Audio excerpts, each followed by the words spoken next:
حضرت سیدنا ابن عباس رضی اللہ تعالی عنہ سے روایت ہے کہ حضور صلی اللہ تعالی علیہ وآلہ وصحبہ وسلم نے ارشاد فرمایا، جب تم جنت کی کیاریوں سے گزرا کرو تو اس میں سے کچھ پھول چن لیا کرو۔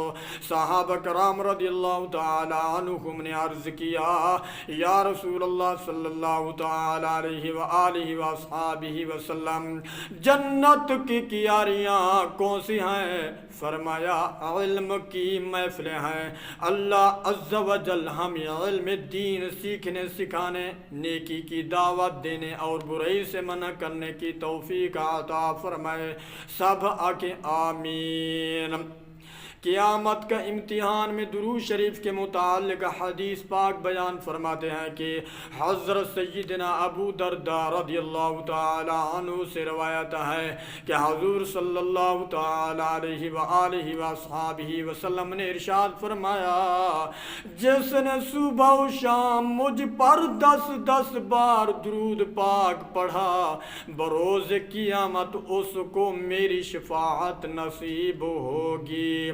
حضرت سیدنا انس بن مالک رضی اللہ تعالی عنہ فرماتے ہیں کہ حضور صلی اللہ تعالی علیہ وآلہ وسلم نے ارشاد فرمایا، کچھ لوگ بھلائی کی کنجی ہوتے ہیں اور کچھ لوگ برائی کا تالا ہوتے ہیں، جبکہ کچھ لوگ برائی کی چابیاں بھی ہوتے ہیں اور کچھ لوگ بھلائی کے تالے بھی ہوتے ہیں۔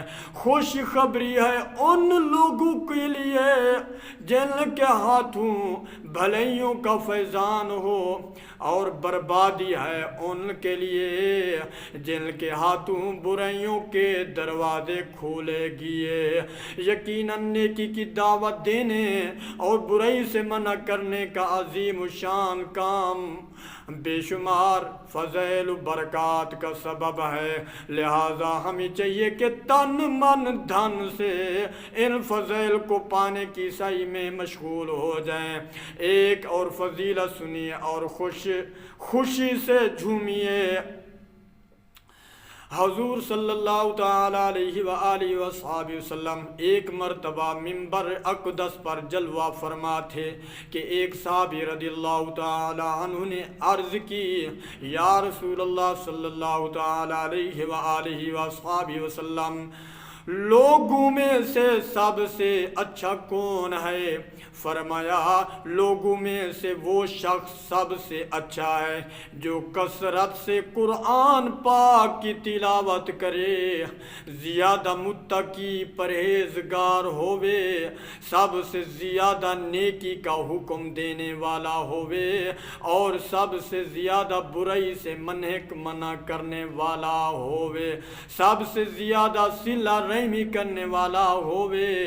اللہ عز و جل نے حضرت سیدنا موسیٰ کلیم اللہ علی نبینا علیہ الصلوۃ والسلام کی طرف وحی فرمائی کہ جس نے بھلائی کا حکم دیا اور برائی سے منع کیا اور لوگوں کو میری اطاعت کی طرف بلایا، قیامت کے دن میرے عرش کے سائے میں ہوگا۔ حضرت سیدنا کعب الاحبار رضی اللہ تعالیٰ عنہ ارشاد فرماتے ہیں، جنت فردوس خاص اس شخص کے لیے جو امر بالمعروف و نہی عن المنکر، یعنی نیکی کا حکم دے اور برائی سے منع کرے۔ میرے پیارے دوستو، میدان محشر یعنی قیامت کا دن ہوگا جس دن عرش الہی کے علاوہ کوئی سایہ نہ ہوگا۔ اللہ عز و جل اپنے نیک بندوں کو اور فرما بردار خاص بندوں کو عرش عظیم کے سائے میں جگہ اور جنت فردوس میں داخلہ عطا فرمائے گا، اور ان خوش نصیبیوں میں نیکی کی دعوت دینے اور برائی سے منع کرنے والے افراد بھی شامل ہوں گے۔ دعا ہے کہ اللہ تبارک و تعالی اس دے عمل کرنا دی بھی توفیق عطا فرمائے. اور میرے دوستو میرا چینل اچھا لگے تو سبسکرائب بھی کریں, لائک بھی کریں. بہت بہت مہربانی, شکریہ. اور ویڈیو بھی پوری سنیں. اور میں تو عالم بھی نہیں, قاری بھی نہیں, ایک چھوٹا جہاں طالب علم بھی ہوں, حافظ قرآن بھی ہوں.